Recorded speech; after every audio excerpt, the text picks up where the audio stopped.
হিংসা এটা একটা মন্দ রোগ। মানুষের অন্তরে কারো প্রতি হিংসা থাকা এটা একটি মন্দ রোগ, খারাপ রোগ, অন্তরের একটি রোগ। কিন্তু প্রশ্ন হলো, একটা লোক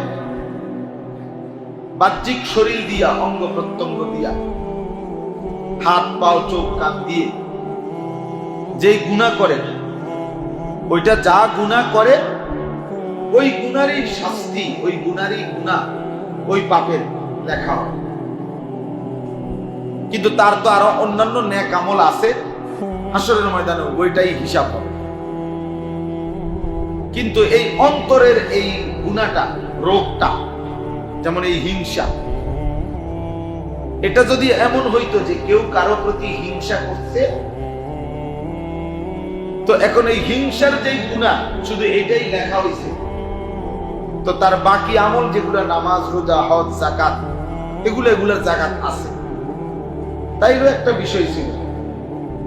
কিন্তু দুঃখের বিষয় হলো, বিপদের বিষয় হলো, মুসিবতের বিষয় হলো এই, আল্লাহর নবী সাল্লাল্লাহু আলাইহি ওয়াসাল্লাম বলছেন, ইয়াকুম ওয়াল হাসাদ, সাবধান তোমরা হিংসা থেকে বেঁচে থাকো।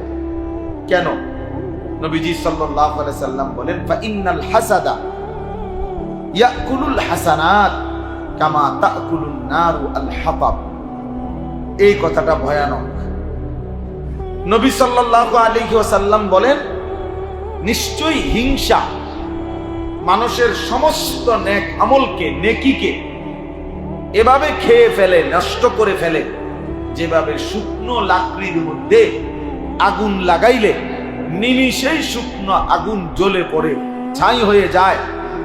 আল্লাহর নবী বলেন, হিংসা মানুষের বাকি সমস্ত নেক আমলকে এভাবে শেষ করে।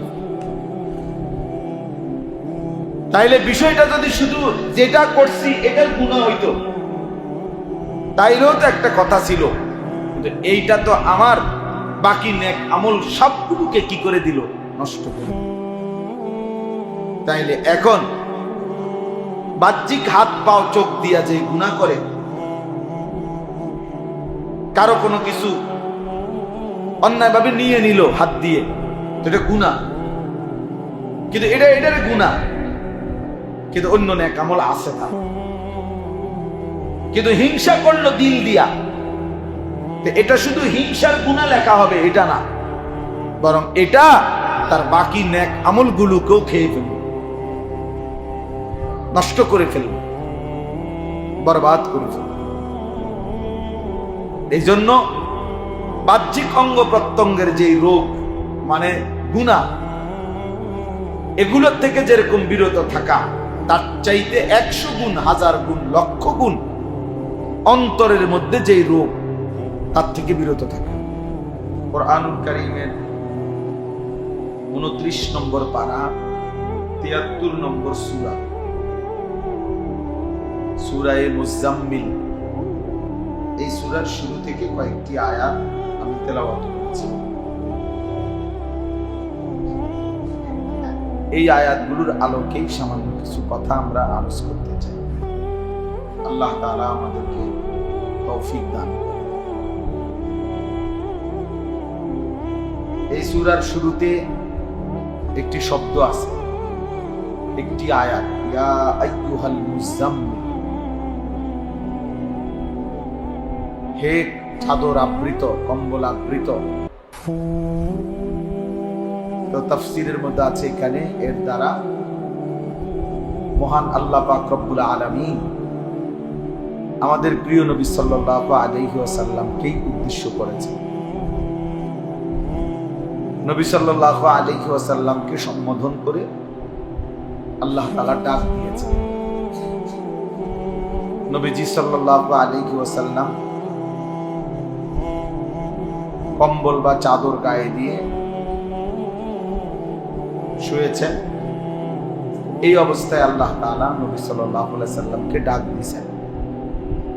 ডাক দিয়ে বলছেন, হে কম্বল আবৃত অথবা হে চাদর আবৃত নবী আমার, বন্ধু আমার। তো এই ডাক দিচ্ছেন নবীজি। কোরআনুল কারীমের মধ্যে আমাদের নবী সাল্লাল্লাহু আলাইহি সাল্লামের ব্যাপারেই একমাত্র ব্যতিক্রম যে আল্লাহ তাআলা আমাদের নবী সাল্লাল্লাহু আলাইহি সাল্লামকে কখনোই আল্লাহ তাআলার নাম ধরে ডাক দেন নাই। অন্যান্য নবীদেরকে আল্লাহ তাআলা বিভিন্ন প্রয়োজনে নাম ধরে ধরে ডাকছেন। ইয়া আদম, হে আদম, ইয়া নূহ, ইয়া মূসা, ইয়া ঈসা, এভাবে নাম ধরছে। ইয়া জাকারিয়া, ইয়া ইব্রাহিম, ইয়া ইয়াহইয়া, এরকম নাম ধরে ধরে ডাকছে। কিন্তু আমাদের প্রিয় নবী সাল্লাল্লাহু আলাইহি ওয়াসাল্লামকে আল্লাহ তাআলা কখনোই ইয়া মুহাম্মদ, হে মুহাম্মদ এরকম ডাক দেন, বরং প্রত্যেকবারই ইয়া আইয়ুহার রাসূল, হে রাসূল আমার, ইয়া আইয়ুহান নবী, হে নবী আমার, এভাবে ডাক দিয়েছে। আর কখনো এমন উত্তম শব্দ বলছেন, মহব্বতের শব্দ, এই যে যেমন এখানে বলছেন হে কম্বল আবৃত নবী আমার, কখনো বলছেন ইয়া আইয়ুহাল মুদ্দাথির, হে চাদর আবৃত নবী আমার। তাহলে কম্বল আবৃত, চাদর আবৃত, এরকম শব্দ দিয়ে আল্লাহ নবী সাল্লাল্লাহু আলাইহি সাল্লামকে আল্লাহ তাআলা ডাকছে মহব্বত করে, ভালোবেসে। এখানেও এটা মুজাম্মিল নবী সাল্লাল্লাহু আলাইহি ওয়াসাল্লামের একটি মহব্বতপূর্ণ সম্বোধন যা আল্লাহ তাআলা নবীজিকে করেছেন। আমি যেটুকু পড়ছি আয়াত, 6টা আয়াত, 5টা আয়াত, এই 5টা আয়াতের মধ্যে আল্লাহ তাআলা আমাদের নবী সাল্লাল্লাহু আলাইহি সাল্লামকে এবং নবীজির মাধ্যমে সমস্ত ঈমানদার উম্মতকে 2টা আমলের কথা বলছে। এই 2টা আমলের কথাই একটু বলতে চাই, তাইলেই আমার কথা শেষ। 1 নাম্বার হলো কুমিল লাইলা ইল্লা কালিলা, হে নবী কিছু সময় বাদ দিয়ে আপনি বাকিটা রাত্রি জাগেন, রাত্রি জাগেন, রাত্রি বেলায় দাঁড়ান আল্লাহর ইবাদত। ইল্লা কালিলা, পুরা রাত না, একটু বাদে, কিছু সময় বাদ দিয়ে বাকি সময়টা আপনি রাত্রি জাগেন, রাত্রিতে আল্লাহর জন্য দণ্ডায়মান। এই আরবিতে এটাকে বলে কোরআন সুন্নাহর ভাষায় কিয়ামুল লাইল, রাত্রি জাগা, রাত্রি জাগরণ করা। আল্লাহ তাআলা বলেন পরিমাণটা আল্লাহ আরো ভাঙ্গিয়ে দিচ্ছেন ব্যাখ্যা করে, নিসফাহু, হয়তো অর্ধরাত, তাহলে বোঝা গেল 50-50, জেগে থাকবেন অর্ধেক, ঘুমাবেন কি আবিন কুস মিনহু কালিলা, অথবা অর্ধেকের চাইতে আর একটু কমাবেন, আরেক ভাগ কমিয়ে ফেলবেন। তার মানে জেগে থাকবেন 3 ভাগের 2 ভাগ, ঘুমাবেন 1 ভাগ। আও জিদ আলাইহি, অথবা তার চাইতে বেশি, 4 ভাগের 3 ভাগই জেগে থাকবেন, বাকি অংশ ঘুমাবেন। তার মানে এক কথায় মূল বক্তব্য হলো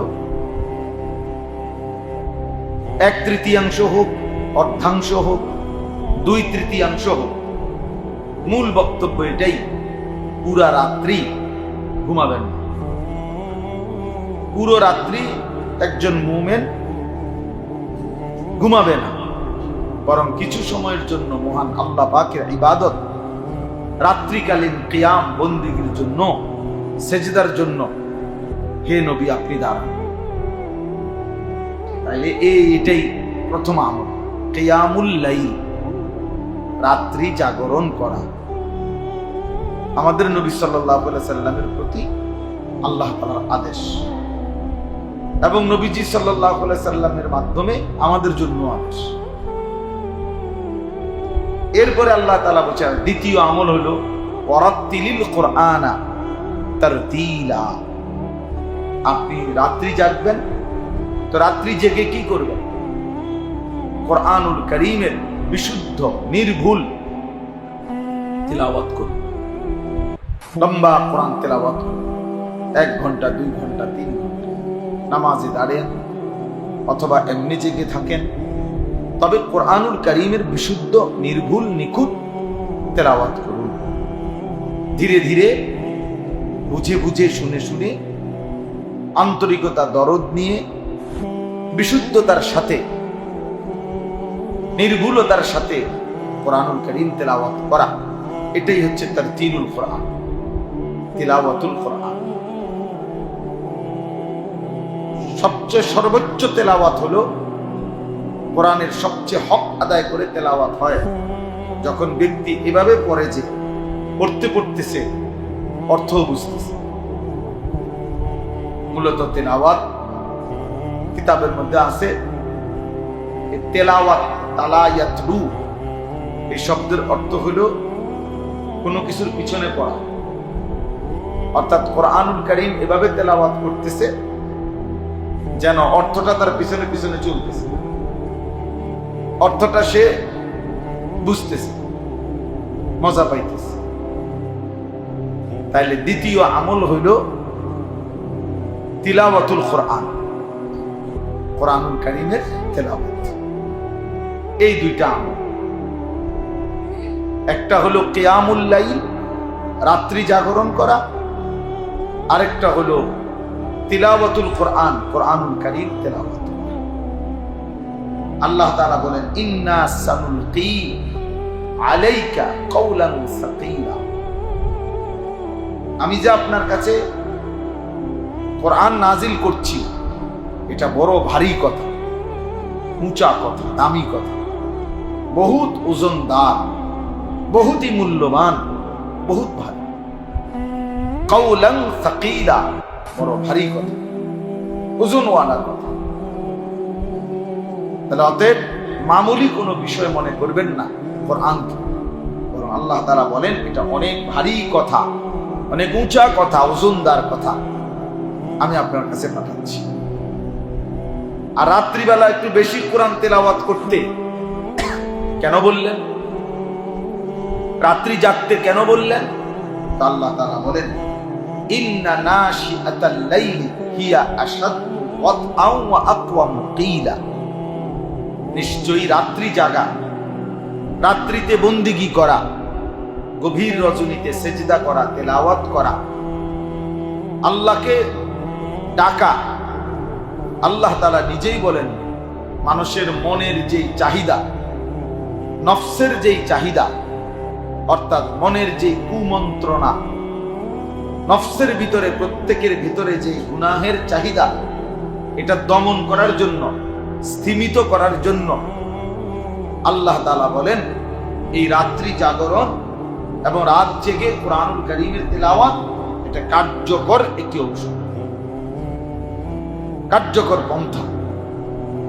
ও আকওয়ামু কিলা, এবং মহান আল্লাহ পাকের সাথে একান্তে নিরিবিলি নিজের সব আবেগ, মহব্বত, ভালোবাসা, আবদার, কথাবার্তা, চাওয়া পাওয়া বলার সবচেয়ে কার্যকর সময়, মজবুত সময়, সবচেয়ে উত্তম সময়। রাত গভীরে চারিদিকে যখন অন্ধকার, তখন আল্লাহকে নিজের দুঃখ, অভাব, অভিযোগ, নিজের চাওয়া পাওয়া, সুখ দুঃখ, আনন্দ বেদনা বলার শ্রেষ্ঠ সময়। তাহলে এখন আসেন, এখানে মোট এই 6টা আয়াত আমি পড়ছি সূরা মুজাম্মিলের। এই 6টা আয়াতের মধ্যে আমাদের প্রিয় নবী সাল্লাল্লাহু আলাইহি ওয়াসাল্লাম এবং নবীজির ঈমানদার উম্মতের জন্য আল্লাহ তাআলা সর্বযুগের জন্য 2টা আমল বলছেন। একটা হলো কিয়ামুল লাইল, রাত্রি জাগরণ, আরটা হলো তিলাওয়াতুল কোরআন, কোরআনুল কারীমের তেলাওয়াত। কোরআনুল কারীমের তেলাওয়াত, কোন মানুষ যদি নিজের নফস দমন করতে চায় তাহলে এই 2টা কার্যকর পন্থা আল্লাহ বলেছেন, কার্যকর পন্থা। এবার আসেন একটা কথা বুঝে, সবাই একসাথে বুঝবেন আমরা জানি, যে কয়জন বুঝেন আপনি শোনেন, দুই চারজন কিছু গাফেল থাকবে, দুই চারজন মনেই করে এগুলো কঠিন কথা, এই সমস্ত কথা বলার কি দরকার? এই জন্য যে ইনশাল্লাহ মনোযোগী হবে সে আল্লাহর কথা বুঝবে, কোরআনের কথা বুঝবেই বুঝবে। তো বলতেছিলাম, মহান আল্লাহ পাক রব্বুল আলামিন আমাদের এই জীবন, আমাদের এই দেহ দুইটা অংশ দিয়ে সাজাইছেন। একটা বাহ্যিক এই অঙ্গ প্রত্যঙ্গ, আরেকটা হচ্ছে কলব, অন্তর্জগৎ। বাহিরের একটা জগৎ, ভিতরের একটা জগৎ। আল্লাহ তাআলা কোরআনুল কারীমের মধ্যে বাহিরের এই জগৎটাকেও সুন্দর করতে, পবিত্র রাখতে বলছেন।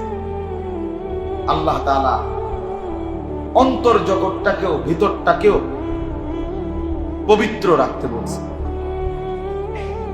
পবিত্র রাখতে বলছেন। এজন্য বাহ্যিক পবিত্রতা, তাহারাত, এটা যেমন জরুরি, আভ্যন্তরীণ পবিত্রতা, ভেতরের মন্দ চরিত্র দূর করে নিজের মধ্যে উত্তম চরিত্র আনয়ন করা, এটাও জরুরি, এটাও ফরজে আইন, এটাও বাধ্যতামূলক। নামাজ যেমন বাধ্যতামূলক, অন্তরকে গুনাহ থেকে পবিত্র রাখা, অন্তরকে মন্দ স্বভাব থেকে পবিত্র রাখার চেষ্টা করা, এটাও ফরজ, এটাও বাধ্যতামূলক। ব্যক্তিগতভাবে আমরা যারা মুসলমান, বর্তমান সময়ে সংখ্যাগরিষ্ঠ অনেক মুসলমান, আমরা এই আধ্যাত্মিকতা, তাসাউফ, তাজকিয়া, অন্তর পরিশুদ্ধ করা, ইসলাহ করা, এটা কম বুঝি কম।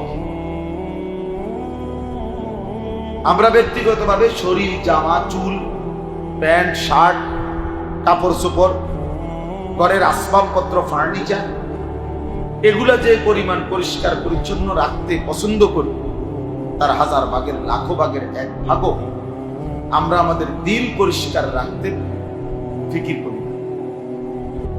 অথচ আমাদের শ্রদ্ধাভাজন হযরত মাওলানা আবু তাহের সাহেব এই মাত্র চমৎকার কথা বলতেছিলেন যে কোরআনুল কারীমের মধ্যে আল্লাহ তাআলা বলছেন, ইয়াউমা লা ইয়ানফাউ মালুন ওয়ালা বানুন, হাসরের দিন সম্পদ এবং সন্তানাদি কোনই উপকার দেবে না, ইল্লা মান আতাল্লাহা বিকলবিন সালিম, একমাত্র ওই ব্যক্তি মুক্তি পাবে আল্লাহর ফয়সালায় হাসরের দিন, যে একটি কলবে সালিম, একটি পবিত্র নিরাপদ অন্তর নিয়ে মহান আল্লাহ পাকের সামনে হাজির। তাইলে ভেবে দেখ, সরাসরি কোরআন শরীফের আয়াত। বাহ্যিক এই দেহ নিয়ে গেলে হবে না, ফিটফাট চুল নিয়ে গেলে হবে না, বরং কলবে সালিম, একটি পবিত্র, গুনাহমুক্ত, নিষ্কলুষ একটি দিল নিয়ে মহান আল্লাহ পাকের সামনে। তাইলে আল্লাহ তাআলা বলছেন হাসরের ময়দানের বিস্তার মিল। তাইলে এটা আসলে বাস্তব যে আমাদেরকে কলবে সালিম বানানো, আমাদের ভেতর, অন্তর, আত্মা পবিত্র করা, আমাদের ভেতরটাকে ইসলাহ করা, সংশোধন করা ভীষণ জরুরি, অনেক জরুরি, অনেক জরুরি। বাহ্যিক কাপড় ধোয়া এটা যে পরিমাণ জরুরি, দিলকে মন্দ অভ্যাস থেকে দূর করা, পরিচ্ছন্ন করা, তার চাইতে কোটি গুণ বেশি জরুরি। আমি একটা উদাহরণ দিই তাহলে বুঝবেন। মনে করেন হিংসা, এটা একটা মন্দ রোগ। মানুষের অন্তরে কারো প্রতি হিংসা থাকা, এটা একটি মন্দ রোগ, খারাপ রোগ, অন্তরের একটি রোগ। কিন্তু প্রশ্ন হলো, একটা লোক বাহ্যিক শরীর দিয়া, অঙ্গ প্রত্যঙ্গ দিয়া হাত পাও চোখ কান দিয়ে যেই গুনাহ করে, ওইটা যা গুনাহ করে ওই গুনারই শাস্তি, ওই গুনারই গুনাহ, ওই পাপের লেখা হয়। কিন্তু তার তো আরো অন্যান্য নেক আমল আছে, হাসরের ময়দানে ওইটাই হিসাব হবে। কিন্তু এই অন্তরের এই গুনাহটা, রোগটা, যেমন এই হিংসা, এটা যদি এমন হইতো যে কেউ কারো প্রতি হিংসা করছে, তো এখন এই হিংসার যে গুনাহ শুধু এটাই লেখা হয়েছে, তো তার বাকি আমল যেগুলো নামাজ, রোজা, হজ, যাকাত, এগুলোর যাকাত আছে, তাইরও একটা বিষয় ছিল। কিন্তু দুঃখের বিষয় হলো, বিপদের বিষয় হলো, মুসিবতের বিষয় হলো এই, আল্লাহর নবী সাল্লাল্লাহু আলাইহি ওয়াসাল্লাম বলছেন, ইয়াকুম ওয়াল হাসাদ, সাবধান তোমরা হিংসা থেকে বেঁচে থাকো। কেন? নবীজি সাল্লাল্লাহু আলাইহি ওয়াসাল্লাম বলেন, ফা ইন্নাল হাসাদা ইয়াকুলুল হাসানাত কামা তাকুলুন নারু আল হাতাব। এই কথাটা ভয়ানক। নবী সাল্লাল্লাহু আলাইহি ওয়াসাল্লাম বলেন, নিশ্চয়ই হিংসা মানুষের সমস্ত নেক আমলকে, নেকিকে এভাবে খেয়ে ফেলে, নষ্ট করে ফেলে, যেভাবে শুকনো লাকড়ির মধ্যে আগুন লাগাইলে নিমিষেই শুকনো আগুন জ্বলে পড়ে ছাই হয়ে যায়। আল্লাহর নবী বলেন, হিংসা মানুষের বাকি সমস্ত নেক আমলকে এভাবে শেষ করে। তাইলে বিষয়টা যদি শুধু যেটা করছি এটার গুনাহ হইতো, তাইলেও তো একটা কথা ছিল, কিন্তু এইটা তো আমার বাকি নেক আমল সবগুলোকে কি করে দিল? নষ্ট করে দিল। তাইলে এখন বাহ্যিক হাত পাও চোখ দিয়া যে গুনাহ করে, কারো কোনো কিছু অন্যায়ভাবে নিয়ে নিল হাত দিয়ে, তো এটা গুনাহ, কিন্তু এটার গুনাহ, কিন্তু অন্য নেক আমল আছে তার। কিন্তু হিংসা করলো দিল দিয়া, তো এটা শুধু হিংসার গুনাহ লেখা হবে এটা না, বরং এটা তার বাকি নেক আমলগুলোকেও খেয়ে ফেলল, নষ্ট করে ফেলল, বরবাদ করে ফেলল। এই জন্য বাহ্যিক অঙ্গ প্রত্যঙ্গের যেই রোগ মানে গুনাহ, এগুলোর থেকে যেরকম বিরত থাকা, তার চাইতে 100 গুণ, 1000 গুণ, লক্ষ গুণ অন্তরের মধ্যে যেই রোগ, তার থেকে বিরত থাকা, তার থেকে বিরত থাকা। এজন্য আমরা এই ইসলাহি মাহফিল, ব্যক্তিগতভাবে আপনারা জানেন, দেবিদ্দার এই দারুল উলুম মাদ্রাসায় প্রতি বছর মধ্যম আকৃতিতে বাহিরে একটা বার্ষিক মাহফিল হয়। আমিও আলহামদুলিল্লাহ বশির ব্যক্তিগতভাবে যেহেতু আমার অনেক মহব্বত করে, এই সুবাদে সবসময় আমাদের সাথে থাকে, ফলে বিগত কয়েক বছর ধরেই আমরা এই বার্ষিক মাহফিলে আসার চেষ্টা করি এবং এসেছি আলহামদুলিল্লাহ। এরপরেও পৃথকভাবে, আলাদাভাবে আবার আজকের এই ছোট্ট ইসলাহি মজলিস, তাহলে এটার আর কি দরকার? এটা কি? এটা হলো মূলত মানুষের অন্তর রোগের যে চিকিৎসা, আমাদের অন্তরের ভিতরে, দিলের ভিতরে বিধ্বংসী, জীবন বিধ্বংসী, আখিরাত বিধ্বংসী, সমস্ত আমল বিনষ্টকারী অনেক মন্দ স্বভাব আছে। এই মন্দ স্বভাবগুলোর ইসলাহ, সংশোধন করার জন্য একটি আলাদা প্রোগ্রাম, আলাদা মজলিস, আলাদা একটা ফিকিরের নাম ইসলাহি মজলিস। এই জন্য ইসলাহে মানে সংশোধন করা। কি সংশোধন করা? কি বিল্ডিং ঠিক করা, না ফ্রিজ নষ্ট হয়ে গেছে এটা ঠিক করা, না চেয়ার ভাঙিয়া গেছে এটা ঠিক করা? সংশোধন করা মানে একটা কিছু তো ঠিক করা। তো এই ঠিক করাটা এগুলো না, বরং আত্মসংশোধন, দিল সংশোধন করা, কলিজা সংশোধন করা, কলব সংশোধন করা, কলব সংশোধন, ইসলাহে কলব, ইসলাহে নফস, এটাই আত্মশুদ্ধি, এটাই ইসলাহি মাহফিলের মূল মর্ম, মূল ফিকির।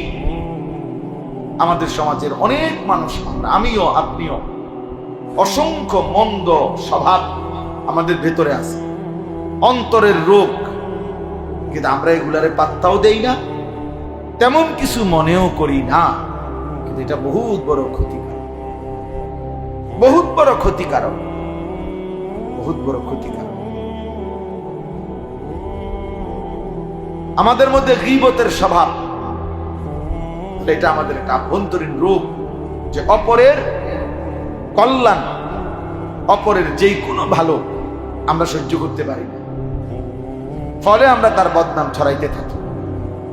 তাহলে আমার মধ্যে তো এই মানসিকতা চেঞ্জ হওয়া উচিত।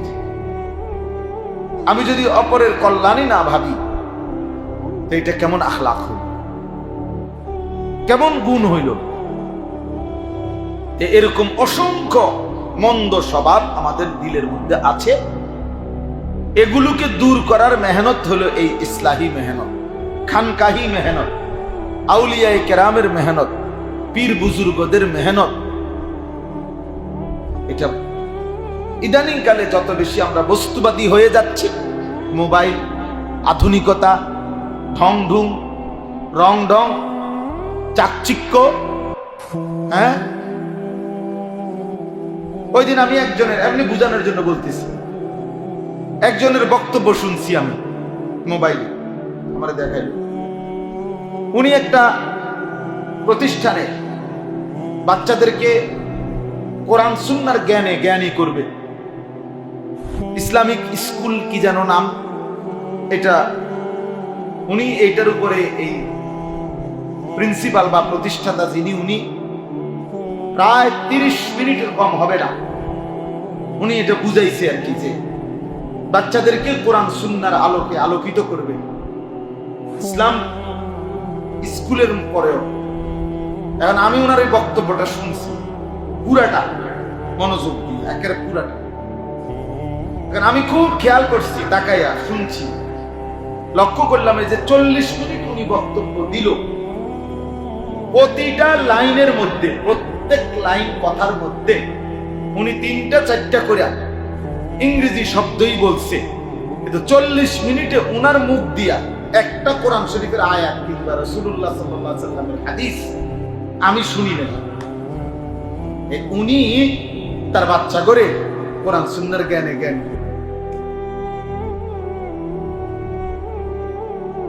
তা আপনি যে শুধু ইংরেজি কইলেন, আপনি কি বুঝাইতে চাইলেন? আমরা বোকা মানুষ, আমরা বোকা মানুষ। আপনি ধর্মীয় জ্ঞানে পারদর্শী করবেন এরকম। এই জন্য বললাম, আমাদের এই ফিকিরটা, ইসলাহি মজলিস, ইসলাহি ফিকির, মূলত এটা একটা ফিকির, এটা একটা আবহমান কালের মেহনত। এদেশে পীর বলেন, বুজুর্গ বলেন, আউলিয়া বলেন, আল্লাহর নেক বান্দা মুত্তাকিরা বলেন, যুগ যুগ ধরে যা করছে তা ভিন্ন কিছু না, বরং কোরআনুল কারীমের মধ্যে আছে। আল্লাহ তাআলা বলছেন, আমাদের নবী সাল্লাল্লাহু আলাইহি সাল্লামকে মহান আল্লাহ পাক রব্বুল আলামিন এই পৃথিবীতে যে পাঠিয়েছেন, এই পৃথিবীতে, এই কথাটা আল্লাহ তাআলা কোরআনে 4 বার উল্লেখ করেছেন। কোরআনুল কারীমের 4টি আয়াতের মধ্যে সূরা বাকারাতে 2 বার, সূরা আলে ইমরানে 1 বার, সূরা জুমআ একটা সূরা আছে এটাতে 1 বার, এই মোট 4 বার আল্লাহ বলছে কেন নবীকে পাঠাইলেন এই পৃথিবীতে। এই 4 বারই আল্লাহ তাআলা বলছে 3 উদ্দেশ্যে। কয় উদ্দেশ্যে? 1 নাম্বার, এই কোরআনুল কারীমের তেলাওয়াতের জন্য, ইয়াতলু আলাইহিম আয়াতিহি। 1 নাম্বার উদ্দেশ্য কোরআনুল কারীমের বিশুদ্ধ তেলাওয়াত।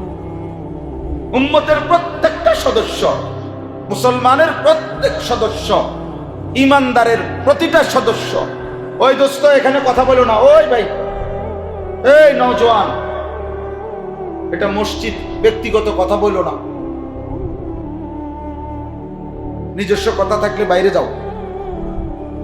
তো ইয়াতলু আলাইহিম আয়াতিহি, প্রতিটা মুমিন, প্রতিটা ঈমানদার আল্লাহর কোরআন তেলাওয়াত করবে, কোরআন শিখবে, বিশুদ্ধ কোরআন উচ্চারণ করবে।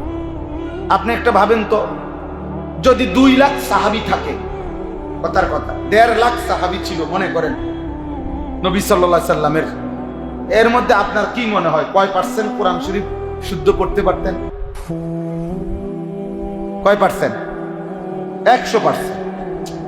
কথা বলেন না, কয় পার্সেন্ট? 100%। 100%। তাহলে একজন মুসলমান, একজন মুমিন, আমাদের নবী সাল্লাল্লাহু আলাইহি সাল্লামের ঈমানদার উম্মত, অথচ আল্লাহর কোরআন সে পড়তে পারে না, এটা কল্পনাই করা যায় না, এটা হতেই পারে না, হতেই পারে না। এ উম্মতে মুহাম্মাদীর অন্তর্ভুক্ত ঈমানদার হতেই পারে না। এ তার নবীকে চিনেই না, তার সাথে তার নবীর কোনো সম্পর্ক নাই, দুনিয়ার অন্য কারো সম্পর্ক আছে। এই মিথ্যা দাবিদার যদি 1000 কোটি বার চিৎকার করে বলে আমি নবী সাল্লাল্লাহু আলাইহি সাল্লামকে চিনি, মহব্বত করি, ভালোবাসি, এই মিথ্যা দাবি, মিথ্যা দাবি, মিথ্যা দাবি, এটা ধোঁকা, ধোঁকা, ধোঁকা, ধোঁকা, এটা ধোঁকা। কারণ তিনি 1 নম্বর পৃথিবীতে আসছেন ইয়াতলু আলাইহিম আয়াতিহি, এবং তিনি 23 বছর কোরআন উচ্চারণ করে করে উম্মতকে ডাকছেন। 23 বছর আল্লাহ ওনার কাছে কোরআন নাযিল করছে। কোরআনবিহীন কোনো মাস যায় নাই, কোরআনবিহীন কোনো সপ্তাহ যায় নাই, কোরআনবিহীন কোনো দিন কাটে নাই।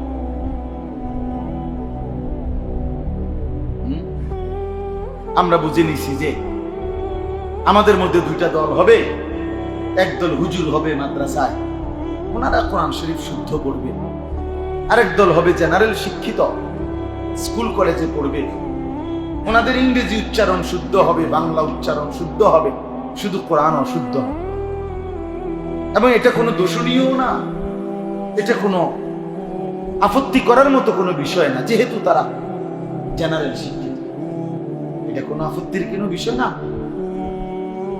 এটা কোনো দোষণীয় না। বলেন, এটা কোনো মেনে নেওয়ার মতো বিষয় যে হুজুর আমরা ভাগাভাগি করে নিছি, আপনারা কোরআন শরীফ শুদ্ধ করতে পারেন, আমরা ইংরেজি শুদ্ধ বলতে পারি, এই যে 50-50 অর্ধেক অর্ধেক করে নিলাম, এমন সুযোগ আছে কি আসলে? বলেন তাইলে এই জন্য 1 নম্বর এটা আমরা 1000 বার, 1,000,000 বার বলছি এবং বলতেই থাকতেছি যে মুসলমান কোরআন শরীফ শুদ্ধ করতে হবে, মুসলমান মাত্রই আল্লাহর কোরআন পড়তে হবে, মুসলমান মাত্রই আল্লাহর কোরআন জানতে হবে। শিক্ষিত না অশিক্ষিত, মূর্খ মানুষ না, এগুলো কোনো কথা না। কোন লোক মূর্খ মানে কি? সে মানে বাংলা, অঙ্ক, ইংরেজি বা স্কুলের সরু সরে ক খ এগুলা না পারে না, নিয়ম মাফিক লিখতে পারে না, নিয়ম মাফিক করতে পারে না। কথা কি বন্ধ আছে? দুনিয়া ভোগ করা কি বন্ধ আছে? তাহলে কোন ব্যক্তি মূর্খতার অজুহাত দিয়ে আল্লাহর কোরআন পড়তে পারে না, এই সুযোগ। আপনি স্কুলে প্রাইমারিতেও যদি না পড়েন, আপনার জন্য আল্লাহর কোরআন শুদ্ধ করা বাধ্যতামূলক এবং সহজ এবং সম্ভব, সর্বযুগেই সম্ভব, বুড়াকালেও সম্ভব। বয়স যদি 900 বছরও হয় তাইলেও সম্ভব, বয়স যদি 9 বছরও হয় তাইলেও সম্ভব। 2 নাম্বার হলো ওয়ায়ুযাক্কিহিম, এটা বলার জন্য মূলত পড়ছি। ওয়ায়ুযাক্কিহিম, আল্লাহ বলছেন আমার বন্ধুকে এই পৃথিবীতে পাঠানোর দ্বিতীয় উদ্দেশ্য হলো, 4 বার বলছে কথা, দ্বিতীয় উদ্দেশ্য হলো আমার বান্দাদের ভেতর অন্তরাত্মা, কলব, দিল, নফস, ভেতরের সত্তাটা তাজকিয়া করবে, পবিত্র করো, পবিত্র করো ভেতরের সত্তা।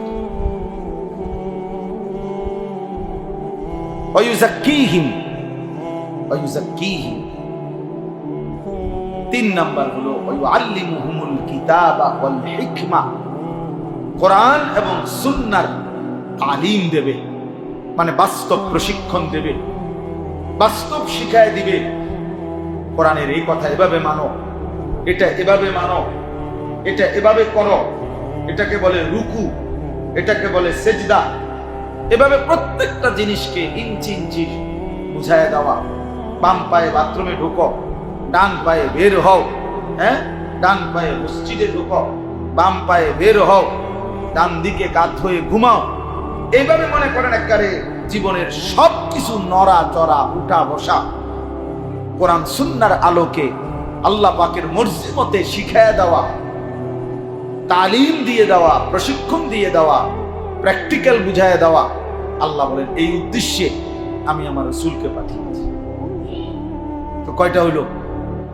কথা বলেন না। একটা হলো মুতলাক, সাধারণভাবে কোরআন তেলাওয়াত, বিশুদ্ধ করা, বিশুদ্ধ তেলাওয়াত করতে থাকা। 2 নাম্বার অন্তর পবিত্র করা। 3 নাম্বার কোরআন সুন্নাহর আলোকে জীবন গঠন করা। আল্লাহ তাআলা কোরআনুল কারীমের মধ্যে বলছে এই 3টি বিহীন যে মানুষের জীবন, সে লাফি দালালিন মুবিন, সে স্পষ্ট পথভ্রষ্ট, সে গুমরা, সে পথ হারা। সে মূলত পথ খুঁজে পায়নি, পথ হারায় ফেলছে। যে কোরআনুল কারীম তেলাওয়াত করতে পারে না, সে গুমরা। যে তার অন্তরকে পবিত্র করার চেষ্টা করে না, সে পথ হারা। যে কোরআন সুন্নাহর আলোকে জীবন গঠনের চেষ্টা করে না, সে পথ পথ। তো কি পথ হারা? বাজারের পথ না, ব্যবসার পথ না, আখিরাত, জান্নাতের পথ। দুনিয়া মিলবে, আখিরাত মিলবে। ওমা লাহু ফিল আখিরাতি মিন খালাক। আল্লাহ বলেন আখিরাতে কোনো অংশ হবে না। এখন এই মাঝখানের যেটা ওয়ায়ুযাক্কিহিম, তাহলে আমাদের প্রিয় নবী সাল্লাল্লাহু আলাইহি সাল্লামের এই পৃথিবীতে প্রেরণ করা, এর মধ্যেই অন্যতম উদ্দেশ্য হইল অন্তর পবিত্র করা। এটাই ইসলাহি মাহফিল, এটাই ইসলাহে নফস, এটাই আত্মশুদ্ধি, এটাই আত্মসংশোধন, এটাই তাজকিয়া। এই যেটা ওয়ায়ুযাক্কিহিমের অর্থ। অতএব নবী সাল্লাল্লাহু আলাইহি ওয়াসাল্লামের মধ্যে তার জামানায় অন্তর বিশুদ্ধ করার মেহনত চলমান ছিল। একটা যে কয়েকজন মনোযোগ দিয়ে শুনতেছেন আপনাদেরকে বলি, একটা বিখ্যাত হাদিস আছে। আমাদের প্রিয় নবী সাল্লাল্লাহু আলাইহি সাল্লামের কাছে একদিন জিবরাইল আলাইহিস সালাম এসে নবীজি সাল্লাল্লাহু আলাইহি সাল্লামের সামনে বসে কয়েকটা প্রশ্ন করছিলেন। এই প্রশ্নটা, এই হাদিসটা, হাদিসে জিবরাইল বলে এটারে। এটা বিখ্যাত হাদিস, আমাদের মাদ্রাসায় পড়ার জীবনে সব তালেবে ইলম এটা জানে। এটা একটা সুপ্রসিদ্ধ হাদিস, সব কিতাবে আছে। তো ওই কিতাবের মধ্যে আছে যে জিবরাইল মানুষের আকৃতিতে নবীজি সাল্লাল্লাহু আলাইহি সাল্লামের কাছে এসে সাহাবায়ে কেরামের উপস্থিতিতে একদম নবীজির হাঁটু বরাবর সামনে মুখোমুখি বসে নবীজি সাল্লাল্লাহু আলাইহি সাল্লামকে প্রথম প্রশ্ন করছিল, মাল ইসলাম, হে আল্লাহর নবী, ইসলাম কি? নবীজি সাল্লাল্লাহু আলাইহি ওয়াসাল্লাম বলেন, আল্লাহ এবং তার রাসূলের প্রতি ঈমান আনা, 5 ওয়াক্ত নামাজ পড়া, বছর শেষে হিসাব করে যাকাত প্রদান করা, রমজান মাসে রোজা রাখা, সামর্থ্য হলে হজ করা, ইসলাম। তিনি বললেন, সাদ্দাকতা, আপনি সঠিক বলেছেন। হযরত ওমর রাদিয়াল্লাহু তাআলা আনহু বলেন, আমরা অবাক হচ্ছিলাম, লোকটা নিজেই প্রশ্ন করছে আবার সেই বলতেছে সঠিক বলেছে। তাই আমরা বুঝতেছিলাম যে এই লোকটা ভিন্ন কেউ, তাহলে এটা তো সিস্টেম হইতে পারে না যে জানতে চাচ্ছে তাকে উত্তর বলার পরে আবার সে বলতেছে সঠিক বলেছে, তো বোঝা গেল সে আগের থেকেই জানে। এবার তিনি জিজ্ঞেস করলেন, মাল ঈমান, হে আল্লাহর নবী সাল্লাল্লাহু আলাইহি ওয়াসাল্লাম, ঈমান কি? ছেলেরা কথা বলো না, কথা বলো না। দোস্ত, বসে থাকাটা যেন এক প্যাকেট খিচুড়ির লেগে না হয়। এত বড় অসভ্য হইও না মুসলমানের বাচ্চা, এত বড় অসভ্য নির্লজ্জ বেহায়া হইও না। বসে থাকা যেন এই কারণে না হয় যে শুনছি এক প্যাকেট খিচুড়ি দিব। আফসুস, অনেক ছেলের চেহারা দেখলে বোঝা যায় এমন শক্ত নাফরমান জানোয়ার, একটা সেজদা দেয় না, খোঁজে একটা জিলাপি দিব, একটা সেজদা। এত বেহায়া, এত নির্লজ্জ, বেশরম। আফসুস, প্রয়োজনে রাতের 3টা পর্যন্ত সজাগ থাকে, এক প্লেট খিচুড়ি নেই, কিন্তু নামাজ পড়ে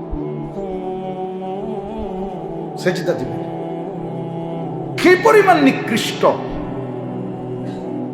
জীবন যদি শুধু এতটুকুই হয় যে খানা, এরপরে বাথরুম, খালাস, এতটুকুর নাম মুখ। আমার খুব মায়া লাগে এগুলা ছেলেদের, এতে কি পোলা পায়নি এগুলা, কারণ আমার জিন্দিগিটাই তো ওয়াজ। এই খিচুড়ির জন্য করে বাইরে বাইরে করে নামাজের টাইম হয়েছে, এশার নামাজের মনে করেন বিরতি দিছে, শয়তানের মতো সরে গেছে, আজকে আবার করে খিচুড়িটা কম। আফসুস, হায় মুসলমানের সন্তান, এভাবে আল্লাহকে বলি, এভাবে আল্লাহকে বলি। মা বাবাই বা কি শিখাইলো, মা বাবারই বা কি অর্জন হইল? আপন সন্তান চোখের সামনে, আল্লাহই চিনে না, এই মা বাবা শিখাইলই কি, জানাইলই কি? এই মা বাবার জীবনের অর্জনটাই কি? অর্জনটাই কি? ইনসাফ করে ভাব, এটা ভাবা উচিত আমার। আমরা আমাদের সন্তানকে কি শিখালাম? আহা, আমি আমার সন্তানকে আল্লাহই চিনাইতে পারলাম না, আমি আমার সন্তানের কপাল আল্লাহর জন্য সেজদা দেওয়াইতে পারলাম না। কি পরিমাণ গাদ্দারা, কত বড় গাদ্দার, কত বড় ঘাড়তেরা জানোয়ার, যে তার কপাল এত বড় ঘাউরা, আমি আল্লাহকে সেজদা দেব। যিনি আমাকে সব খাওয়ায় আমি তারে দেব না সেজদা। যিনি আমারে 24 ঘন্টা লালন পালন করে আমি তাকে সেজদা দেব। হুজুর, তোর আব্বাও যদি কয় দিতাম না, দেব না। তোর বাপও যদি, এত শক্তভাবে মুসলমানের ঘরে মুসলমানের সন্তান আল্লাহ ভুলে যাওয়া, এটা ওই ফ্যামিলির জন্য আফসোস ছাড়া, ওই পিতা মাতার দুর্ভাগ্য ছাড়া আর কিছু। ব্যর্থ ওই মা বাবা, যাদের চোখের সামনে তাদের সন্তান মালিক ভুলে গেছে, আল্লাহ ভুলে গেছে, ওদের জীবনের কোনো অর্জন নেই। খাট পালন আর সোফা, এগুলো কোনো অর্জন, এগুলো ঠিক করার লাগে কয়দিন পর। পৃথিবীর সর্বাধুনিক কাঠ দিয়েও যদি সোফা বানায়, বছর 2 এর মধ্যেই বার্নিশ উঠে যায়। একখান দিয়ে না একখান দিয়া ডিস্টার্ব হয়ই হয়, কাজে এগুলো স্থায়ী হবে, কিন্তু সেজদা স্থায়ী, আল্লাহ কোরআন স্থায়ী। আল্লাহ আমাদের ছেলেদেরকে বুঝতাম, অনেক ছেলে, এই আপনার জুমার দিনও আছে অনেক ছেলে 1 মিনিট হুজুরের কথা শুনে, অনেক ছেলে আছে এমন শক্ত বেয়াদব, পুরাটা সময় 1 মিনিট সে ইমাম সাহেব যে বয়ান করতেছে নাফরমানে শুনবে না, যে শুনবেই, কারণ তার কলিজার ভিতরে এটা নাই যে আল্লাহর কথার মধ্যে কিছু আমার জন্য আছে। আমার হলো মোবাইল, আমার হলো তাংফাং, আমার হলো বন্ধু বান্ধবদের আড্ডা, আমার হলো চুলের ফ্যাশন, আমার হলো ঠেঙ্গাল গিদিয়া মুক্তালাম। কাজে আমি শিখবো কি কোরআন থেকে? আমার এগুলো দিয়ে করবো।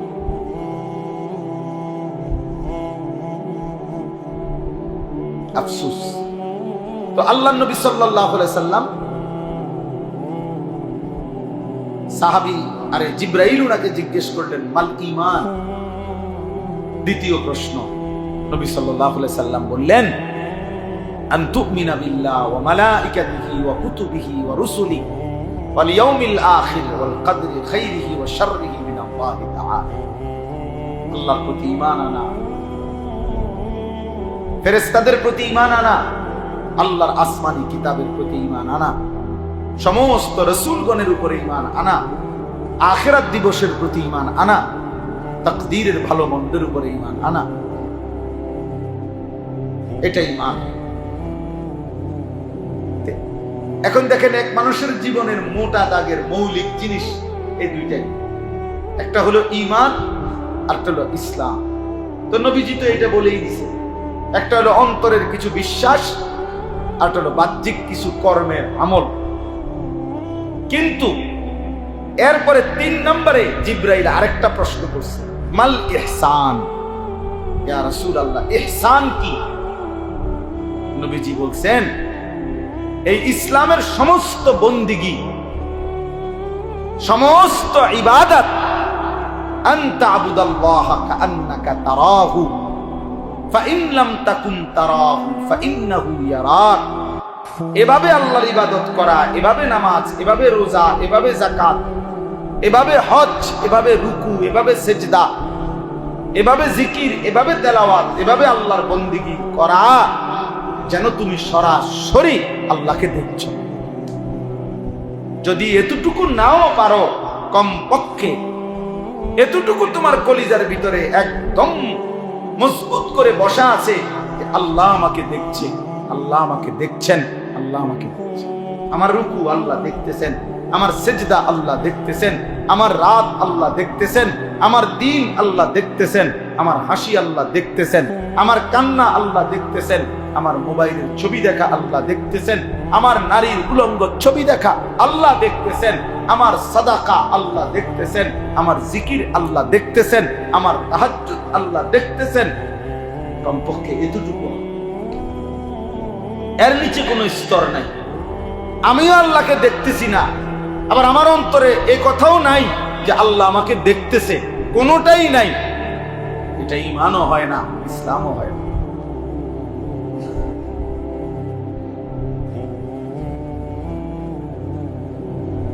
তাহলে আমি ভাবি, আপনি ভাবেন, আমরা প্রত্যেকেই এখানে যারা বসছি, আমরা দিল থেকে ভাবি ভাইয়া, অথবা কমপক্ষে যে কয়েকজন ছেলে, বাবা কয়েকটা ছেলে তো মাশাআল্লাহ তোমরা মনোযোগ দিয়ে শুনতেছো, তোমরাই বলো বাপ, তোমার জীবনটা এমন হলো কিনা কখনো যার যেটুকু হায়াত যে আমি আল্লাহকে দেখছি, অথবা কমপক্ষে তিনি আমাকে দেখছেন। আলাম ইয়ালাম বিআন্নাল্লাহা ইয়ারা। রব্বুল আলামিন বলে, জানো কি বান্দা, আমি কিন্তু সারাক্ষণ তোমাকে দেখি। আয়াহসাবু আন লাম ইয়ারাহু আহাদ।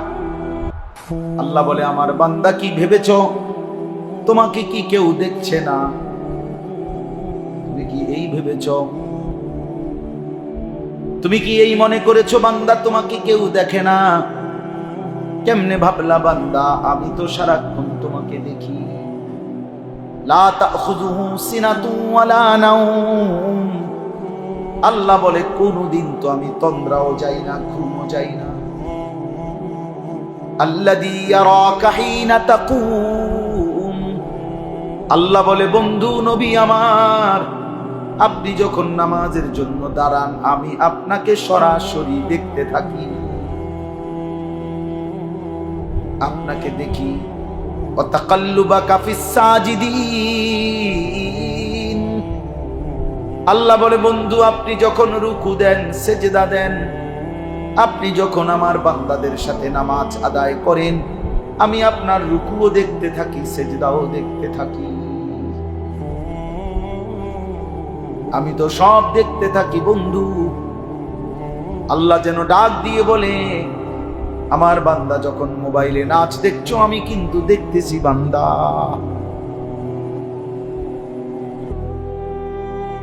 সারাদিনে একটা সেজদাও দিলা না বান্দা, তুমি কিন্তু আমার চোখে চোখেই আছো বান্দা। হ্যাঁ,